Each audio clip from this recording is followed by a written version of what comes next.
Hey everyone, and welcome back to another Etheria Restart video. So in today's video, guys, we're going to go over the new character, Liliam, because I did pull her and I put some lattices into her.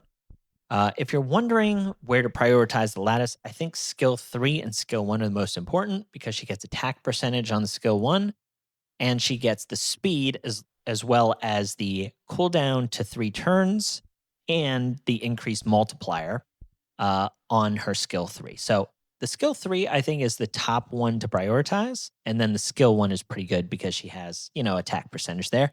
And if you want to upgrade it all the way to level 5, you do get the immunity to the turn pushback effects, where baseline is just control effects, which I think is good. But there are some turn meter pushback effects even in PvE, like on Rango Kutsu or Sharon. So if you're wondering, if that's relevant in PvE, it is.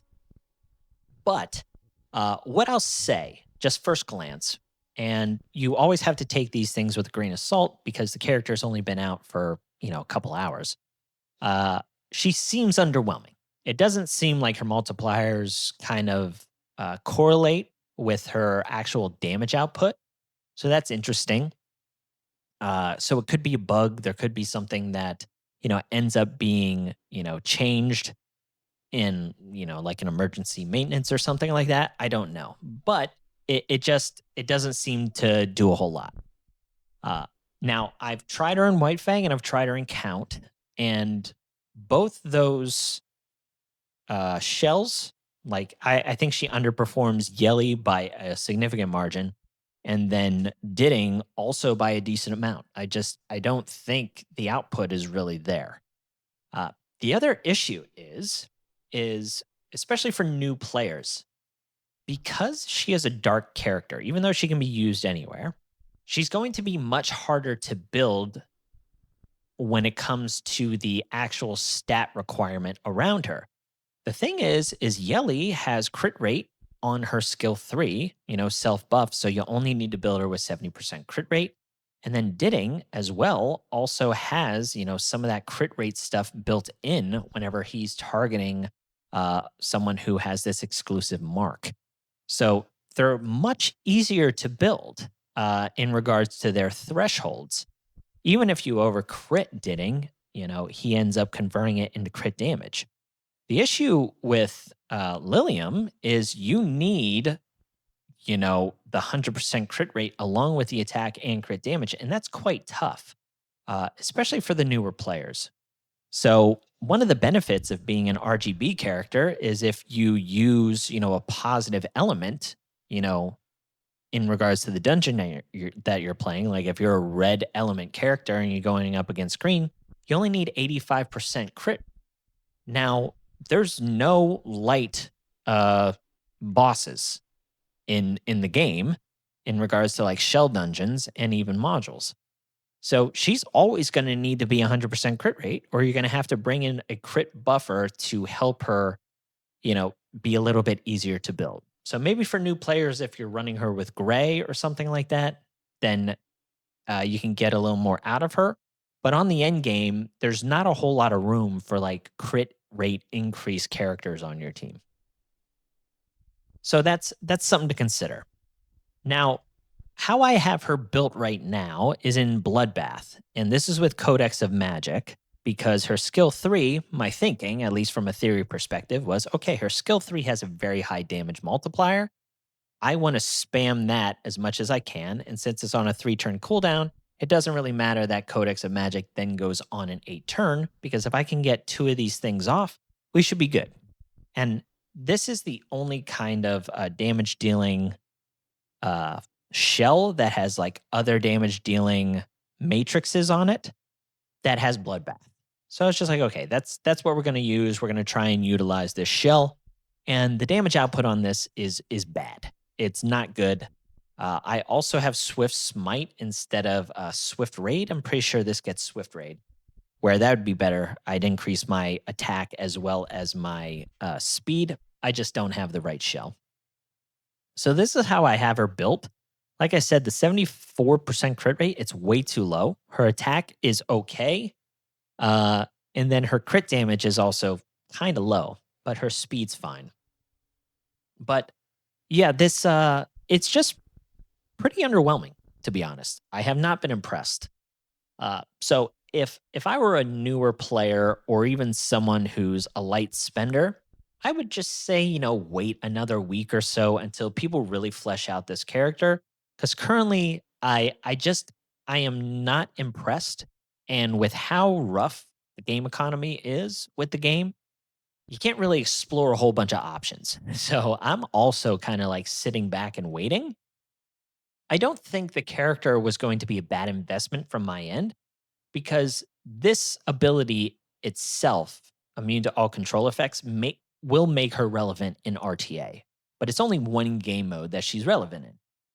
And for the casual player, this is not a character that you care about the control effects and just using her in RTA. You want to be able to use an LD character that you're sinking lattices into in a bunch of different areas. Um, so yeah, I don't know if anyone has fought my defense since I put her in. They did not, but this is kind of my current defense. I can show you some of the attacks that I tried to make on this guy just to see what the damage was. This guy's got very good. He's got a very good team, and I think he's one of the higher performing, uh, PvP players out there. So I just wanted to see what he could do, what this character could do against a player like this, right? Which I have no business kind of going up against. So I just wanted to see what the damage was like with Liliam, like on a Tiamat, on a Sonya. So here's her first hit, right? So the Codex goes off, and I think we target the Tiamat.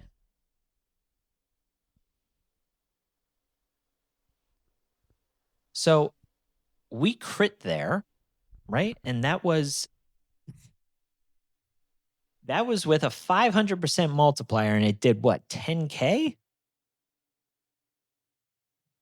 So I just like it seems very unimpressive to me, right? Now, the HP destroy is something that is good against Tiamat because Tiamat bases her damage off of the HP. So if you're getting this off, it's not bad. But I won't subject you through this. It's a long fight, and I lose.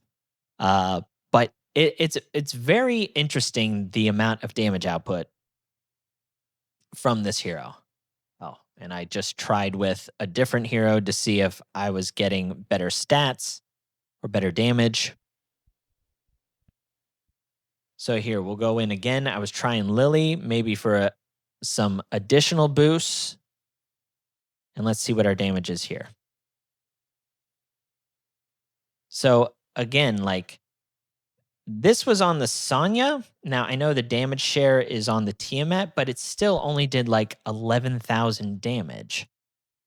So like if you're comparing that to a Lily or a Ditting, like Ditting is at least doing double that for sure.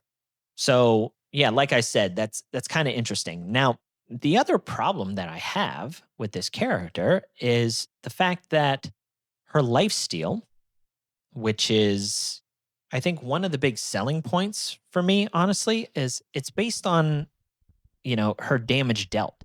And if she's in bloodbath and whatnot, and she misses a crit or something like that, she's not going to be doing a lot of damage. So she really doesn't heal that much. So from a bruiser perspective, uh, it's interesting. I see her right now more as just like a counterpick to all of those crowd control heavy teams. And I think you want to build her with just like extreme amounts of damage. She still probably has to be in Bloodbath because I think the Obols and the Kazuyo, the Reverie builds are still kind of utilizing Revelation just with very high effect accuracy. So they're still getting, the damage plus the sleep as well. So I think she does need to be in Bloodbath to kind of get these things done. But I do not see her as a tank killer.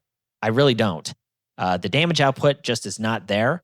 I think you're way better off just using a Yelly in Revelation to kind of get as much through as you can and just slowly whittle them down, counter picking, some of their healers, the Doki Dokis of the world, all of those things, maybe even crowd controlling if you wanted to.